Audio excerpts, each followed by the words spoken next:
ओम नमः शिवाय। स्वागत है दोस्तों आप सभी का आपके अपने चैनल जी जायसवाल यूट्यूब स्टोरी में। दोस्तों आज हम सुनेंगे श्रावण मास महात्म्य कथा अध्याय 10। इस अध्याय में आज हम सुनेंगे कि श्रावण मास में शनिवार को किए जाने वाले कृत्यों का वर्णन।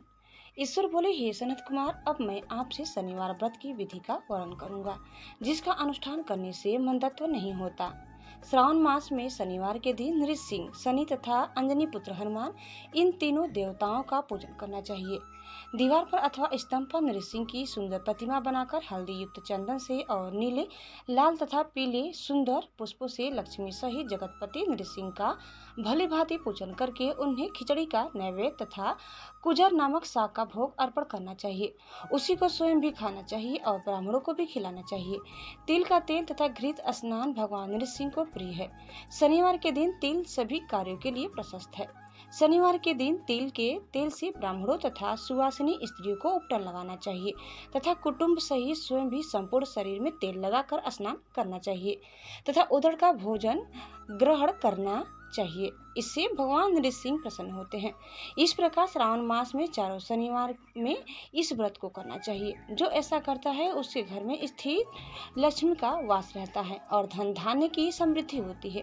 पुत्रहीन व्यक्ति पुत्र वाला हो जाता है और इस लोक में सुख भोग कर अंत में वैकुंठ प्राप्त करता है। नृसिंह की कृपा से मनुष्य की चारों दिशाओं में व्याप्त रहने वाली उत्तम कीर्ति होती है। हे सौम्य, मैंने आपसे नृसिंह का यह उत्तम व्रत कहा है। हे सनत कुमार, अब शनि की प्रसन्नता के लिए जो करना चाहिए उसे सुनिए। एक लंगड़े ब्राह्मण और उसके अभाव में किसी ब्राह्मण के शरीर में तिल का तेल लगाकर उसे उष्ण जल से स्नान कराना चाहिए और श्रद्धापूर्वक नृसिंह के लिए बताए गए अन्न अर्थात खिचड़ी उसे खिलानी चाहिए। उसके बाद तेल, लोहा, काला तिल, काला उदड़, काला कंबल प्रदान करना चाहिए। इसके बाद व्रती यह कहे कि मैंने यह सब शनि के प्रसन्नता के लिए किया है। शनिदेव मुझ पर प्रसन्न हो। इसके बाद तिल के तेल से शनि का अभिषेक कराना चाहिए। उनके पूजन में तिल तथा उदड़ के अक्षत यानी चावल प्रशस्त माने गए हैं। हे मुने, अब मैं शनि का ध्यान बताऊंगा, आप ध्यान पूर्वक सुनिए। शनैश्वर कृष्ण वर्ण वाले, मंद गति वाले हैं, काश्यप गोत्र वाले हैं, सौराष्ट्र देश में पैदा हुए हैं। सूर्य पुत्र है, वर देने वाले हैं, दंड के समान आकार वाले मंडल में स्थित है। इंद्र नील मणि तुल्य कांति वाले हैं, हाथों में धनुष, बाण, त्रिशूल धारण किए हुए हैं। गिद्ध पर आरूढ़ है, यम इनके अधिदेवता है, ब्रह्मा इनके प्रत्यय अधिदेवता है। ये कस्तूरी अगरू का गंध तथा गुलगुल का धूप ग्रहण करते हैं। इन्हें खिचड़ी प्रिय है। इस प्रकार ध्यान की विधि कही गई है। इनके पूजन के लिए लौहमयी सुंदर प्रतिमा बनानी चाहिए। हे द्विश्रेष्ठ, इनके निमित्त की गई पूजा में कृष्ण अर्थात काली वस्तु का दान करना चाहिए। ब्राह्मण को काले रंग के 2 वस्त्र देने चाहिए और काले बछड़े सहित काले गौ प्रदान करनी चाहिए। विधि पूर्वक पूजा करके इस प्रकार प्रार्थना तथा स्तुति करनी चाहिए। आराधना से संतुष्ट होकर जिन्होंने नष्ट राज्य वाले राजा नील को उनका महान राज्य पुनः प्रदान कर दिया, वे शनिदेव मुझ पर प्रसन्न हो। नील अंजन के समान वर्ण वाले, मंद गति से चलने वाले और छाया देवी तथा सूर्य से उत्पन्न होने वाले उन शनैश्वर को मैं नमस्कार करता हूँ।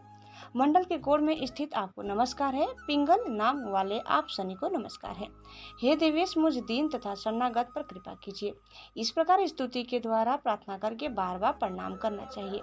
3 वर्णों ब्राह्मण, क्षत्रिय, वैश्य के लिए शनि के पूजन में सन्नोह देवी इस वैदिक मंत्र का प्रयोग बताया गया है और शूद्रों के लिए पूजन में नाम मंत्र का प्रयोग बताया गया है।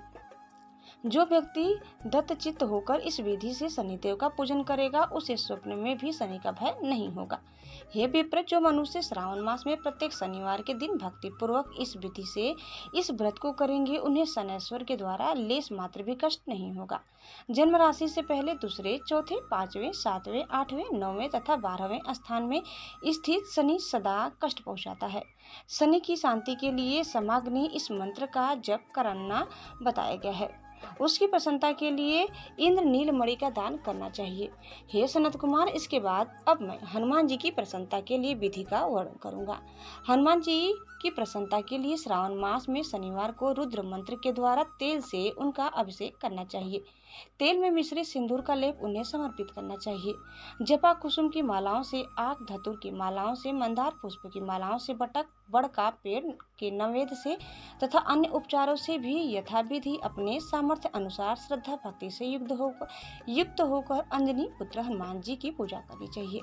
इसके बाद बुद्धिमान को चाहिए कि हनुमान जी की प्रसन्नता के लिए उनके 12 नामों का जप करे। हनुमान, अंजनी, सुनु, वायुपुत्र, महाबल, रामेष्ट, फाल्गुन, सखा, पिंगाक्ष, अमित, विक्रम, उदधि, क्रमण, सीता, शोक विनाशक, लक्ष्मण, प्राणदाता और 10 ग्रीव दर्पणहा, ये 12 नाम है। जो मनुष्य प्रातः काल उठाकर इन 12 नामों को पढ़ता है उसका अमंगल नहीं होता और उसे सभी संपदा सुलभ प्राप्त हो जाती है। इस प्रकार श्रावण मास में शनिवार के दिन वायुपुत्र हनुमान जी की आराधना करके मनुष्य वज्र तुल्य शरीर वाला, निरोग तथा बलवान हो जाता है। अंजनी पुत्र की कृपा से वह कार्य करने में वेगवान तथा बुद्धि वैभव से युक्त हो जाता है। उसके बाद शत्रु नष्ट हो जाते हैं, मित्रों की वृद्धि होती है, वह वीरशाली तथा कीर्तिमान हो जाता है। यदि साधक हनुमान जी के मंदिर हनुमत्व कवच का पाठ करे तो वह अनिमा आदि 8 सिद्धियों का स्वामित्व प्राप्त कर लेता है और यक्ष, राक्षस तथा वेताल उसे देखते ही कंपित तथा भयभीत होकर वेग पूर्वक 10 दिशाओं में भाग जाते हैं। हे सत्तम, शनिवार के दिन पीपल के वृक्ष का आलिंगन तथा पूजन करना चाहिए। शनिवार को छोड़कर अन्य किसी दिन पीपल के वृक्ष का स्पर्श नहीं करना चाहिए। शनिवार के दिन उसका आलिंगन सभी संपदाओं को प्राप्त कराने वाला होता है। प्रत्येक मास में 7 वारों में पीपल का पूजन फलदायक है, किंतु श्रावण मास में यह पूजन अधिक फलप्रद है। दोस्तों, इस प्रकार श्री स्कंद पुराण के अंतर्गत श्री ईश्वर सनत कुमार संवाद में श्रावण मास महात्म्य में शनैश्वर, नृसिंह, हनुमत पूजन आदि शनैश्वर कृत्य कथा नामक 10वां अध्याय पूर्ण हुआ। उम्मीद करते हैं कि आपको हमारी आज की यह कथा जरूर पसंद आई होगी। कैसे लगी कमेंट करके बताइए। चैनल में नए हैं तो प्लीज़ लाइक, शेयर और सब्सक्राइब करना न भूलें। धन्यवाद। जय श्री कृष्णा। ओम नमः शिवाय। हर हर महादेव।